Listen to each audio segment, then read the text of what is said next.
It's a pleasure to be here with a man of so many talents and titles that you have, particularly in the area of cancer treatment and your work on mesothelioma.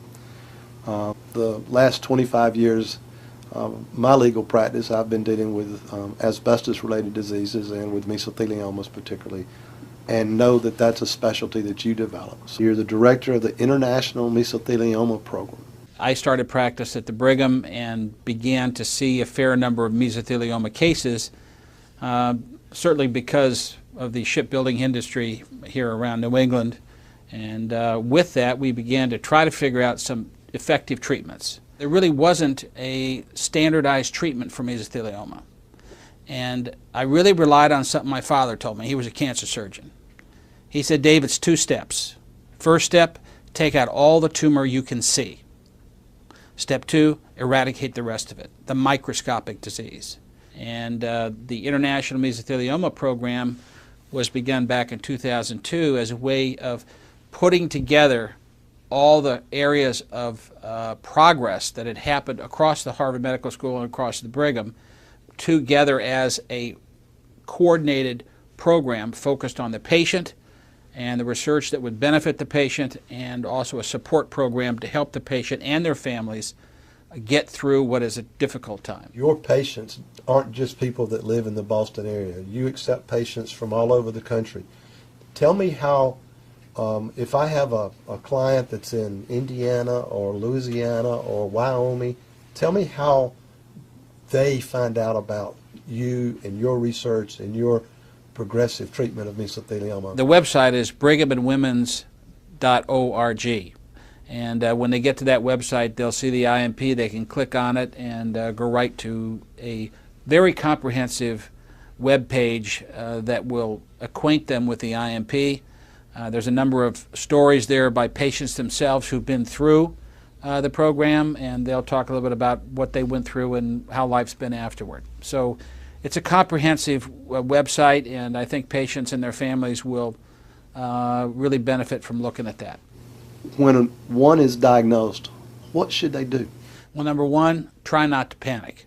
Okay, try to remain calm and realize that mesothelioma is not the death sentence that it was 20 years ago. There is effective therapy, and for the majority of patients who are deemed candidates for an aggressive treatment strategy, quality life extension is possible. And so I would let people realize that we're going to take it a day at a time. And number one, let's get into a treatment program either here or elsewhere in the country that will allow experienced physicians, experienced in the treatment of mesothelioma, approach them as patients in a way that is knowledgeable and aggressive. Back in the 1980s, when I was first trying asbestos cases, when I would talk to a family that had just received a diagnosis of mesothelioma, the first thing that they felt and the first experience they had was that I have a terminal disease, I have a fatal disease. And it was sort of like they didn't have hope. But I don't know that that's the case today. In mesothelioma, there are a lot of positive things that can be done medically. The goal of our program, for the program in general, in its research and treatment efforts, as well as for each individual patient, is the following: quality life extension leading to a cure. Quality life extension is available for the majority of patients who are deemed candidates for this aggressive treatment strategy. And when I say leading to a cure, we do have patients now that are 10, 12, 15 years out. Overall, the 5-year survival of mesothelioma has risen dramatically over the past 2 decades. And patients should know that mesothelioma is not necessarily a death sentence. And patients have done it. As I tell the patients, you know, we can't go around this problem, but we can go right through it. We have a roadmap through it, and others have blazed the trail ahead of you. So, number one, I tell patients, don't panic. Let's get a good look at your medical situation and see what can be done. But it certainly isn't hopeless.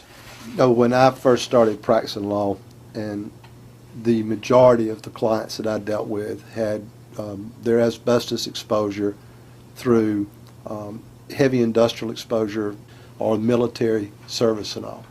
And that's where we found a lot of the asbestos exposure, and we still find clients that have asbestos-related disease from those sources. But it seems that when you talk to people today that are victims of mesothelioma, the exposures come from a lot of different types of work areas, school exposures, family exposures. What's been your experience with that as it relates to the disease and the progress that you can make in treating the disease? We would see probably 80 to 90% of our patients in the late 80s knew where they were exposed to asbestos. Because on every patient who comes through, we take a little questionnaire to figure out where they think they might have been exposed and what their occupation was. Now, only about 60% know where they got it, which means 40% of patients are getting their exposures more likely, more briefly, but nevertheless as effective in causing mesothelioma as some of the ones that you mentioned, refrigeration and so forth. We're seeing a large number of individuals who have either dealt with breaks, we've seen people from schools, and just a variety of different work areas that really need to be looked after. I mean, the composite wall industry, a lot of individuals from that and others that we never saw before. Doctor, over the 25 years I've been litigating mesothelioma cases. It's a long time, Joe. Well, we've been doing this a long time, unfortunately. There's a lot of asbestos disease that's occurred and continues to occur. But one of the things that, you know, from a legal point of view, we must know is it really mesothelioma? Joe, you touch on a very, very important point. As a matter of fact, it's our first task when a patient comes here for evaluation, and that is to answer the question as affirmatively as we can, one way or the other, do you have mesothelioma? And we have a panel of pathologists here who will review the path from the hometown hospital, which we ask the patients to either bring with them or send along ahead of time, and they'll do what's called immune histochemical staining and other tests to be as sure as is humanly possible that that is what you have. Talking about new treatments, I've heard you speak several times, and you've come to our law firm and helped educate our lawyers as they're dealing with these issues in the courtroom.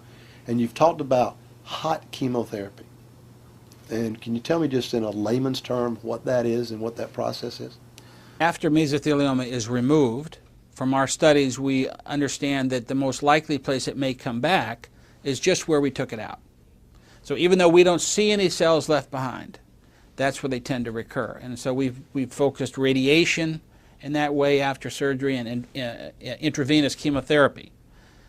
But over the last decade, we've developed a technique where we instill in the chest at the time of surgery, after the tumor has been removed, chemotherapy, initially a single drug to prove its safety, and now we have a double drug, and soon hopefully be having a triple drug therapy regimen that is meant at the time of surgery to eradicate as much as possible these remaining microscopic cells.